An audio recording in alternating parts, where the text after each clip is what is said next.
పేరు చెరుకు రామచందర్, తెలంగాణ రాష్ట్ర మాల సంఘాల జేఏసీ గౌరవ చైర్మన్. ఈరోజు తెలంగాణ రాష్ట్ర మాల సంఘాల జేఏసీ ఆధ్వర్యంలో భారత రాజ్యాంగ దినోత్సవాన్ని ఘనంగా జరుపుకోవడం జరిగింది. పంచగుట్టలోని డాక్టర్ బాబాసాహెబ్ అంబేద్కర్ గారికి ఘనంగా నివాళులు అర్పించి మరి భారత రాజ్యాంగం వర్ధిల్లాలని చెప్పేసి ఈరోజు ప్రజలందరికీ కూడా శుభాకాంక్షలు తెలుపుతున్నాము. మరి ఏదైతే పరాయి పాలన నుండి విముక్తి పొందినటువంటి భారతదేశానికి మరి రాజ్యాంగం అవసరం ఉన్నందున ఆ రాజ్యాంగానికి ముసాయిదా కమిటీ చైర్మన్గా డాక్టర్ బాబాసాహెబ్ అంబేద్కర్ గారిని నియమించడం జరిగింది. డాక్టర్ బాబాసాహెబ్ అంబేద్కర్ గారు 2 సంవత్సరాల 11 నెలల 18 రోజుల్లో 6 దిశలు మరి నిద్రాహారం లేకుండా రాజ్యాంగాన్ని రక్షించి ఈ భారతదేశానికి అతి చక్కటి రాజ్యాంగం అందించినటువంటి మహానుభావులు డాక్టర్ బాబాసాహెబ్ అంబేద్కర్ గారు.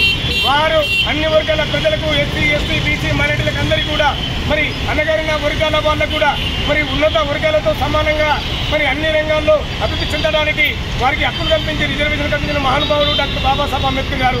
కాబట్టి ఈరోజు రాజ్యాంగము వర్ధిల్లాలి, మరి రాజ్యాంగాన్ని కూల్చాలని చెప్పేసి మరి అగ్రకుల రాజకీయ పార్టీలు చేస్తున్నటువంటి కుట్రలను భగ్నం చేసి ఆ పార్టీలకు రాబోయే రోజుల్లో తగిన గుణపాఠం చెప్తామని ఈ సందర్భంగా మేము హెచ్చరిస్తా ఉన్నాం.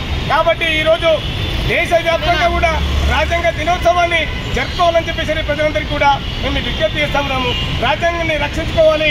కాబట్టి కేంద్రంలో నుండి బీజేపీ ప్రభుత్వము రాజ్యాంగాన్ని కూల్చాలని, రాజ్యాంగానికి విఘాతం కల్పించాలని చేస్తున్నటువంటి ప్రక్రియను మేము తిప్పికొడతాం. రాబోయే రోజుల్లో మరి బీజేపీ పార్టీకి మేము మరి చిత్తుగా ఓడించే విధంగా తెలంగాణ రాష్ట్రంలో ఉన్నటువంటి మేమందరం కూడా అన్ని ప్రజలను మమేకం చేసి ఆ పార్టీని ఓడిస్తామని చెప్పేసి సందర్భంగా మేము గుర్తు చేస్తా ఉన్నాం.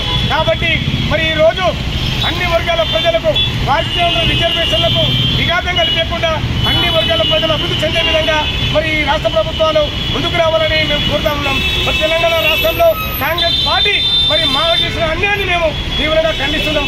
కాబట్టి మరి మాకు న్యాయం చేసే దిశలో ఈ ప్రభుత్వం ముందుకు రావాలి. లేని పక్షంలో స్థానిక ఎలక్షన్లో ఈ ప్రభుత్వాన్ని మరి చిత్తుగా ఓడిస్తామని సందర్భంగా హెచ్చరిస్తున్నాం.